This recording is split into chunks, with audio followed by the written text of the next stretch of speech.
Hello everyone, in today's video we are going to help you with the layout of question-based essay questions. So let's start.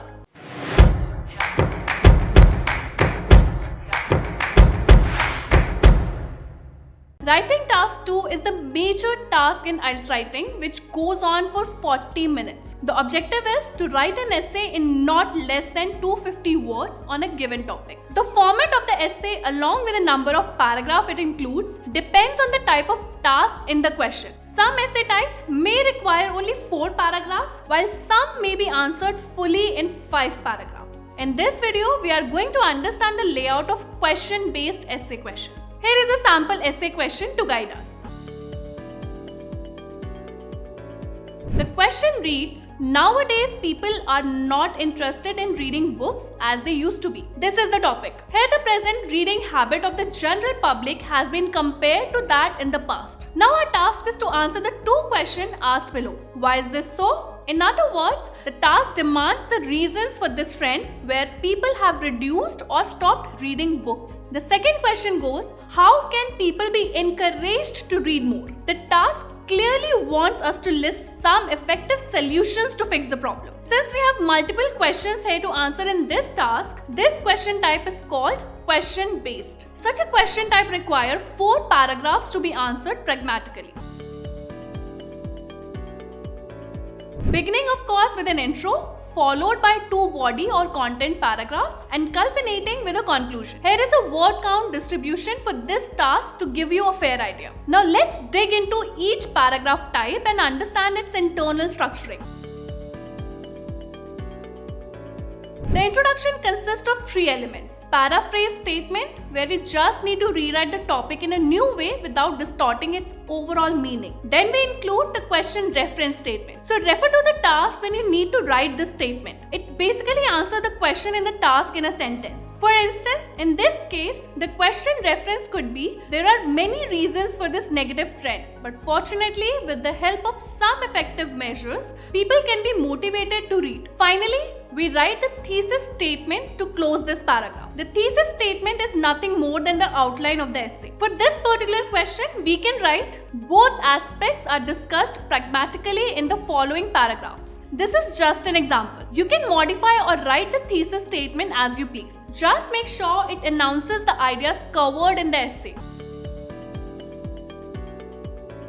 Moving on to body 1. Body 1 will answer the first question in the task. Here we can talk about the reasons for the trend mentioned in the question. Body 1 has 3 elements. Linker, 2 to 3 supporting ideas, followed by an example. To begin with, at the outset, to commence with, etc. can be used as a linker. Then we need to mention the reasons behind the trend, as why do people are not interested in reading anymore. At least 2 and maximum 3 relevant reasons are to be mentioned here. In the end, a piece of evidence to show how our arguments stay practical in the real world. Ensure that the examples you give is generic in nature. It must not be a personal example, as doing that would affect the overall register and tone of your essay. The word count for this paragraph should not be less than 90 or more than 110.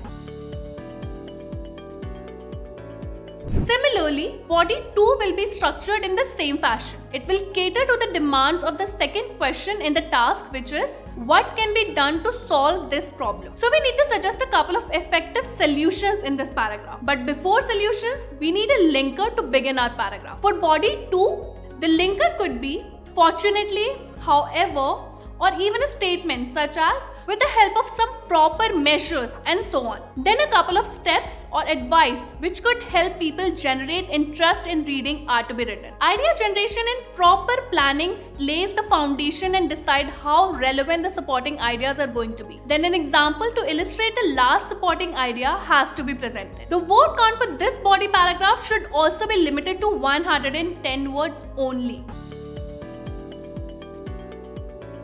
The last paragraph, the conclusion, will contain only 2 elements and will be quite concise. Starting with a concluding linker such as to sum up, to conclude, or to recapitulate, and ending the paragraph and essay with a 1 or 2 liner summary of body 1 and body 2 would perfectly close the write-up. In a nutshell, these are the central ideas of the paragraphs for this question.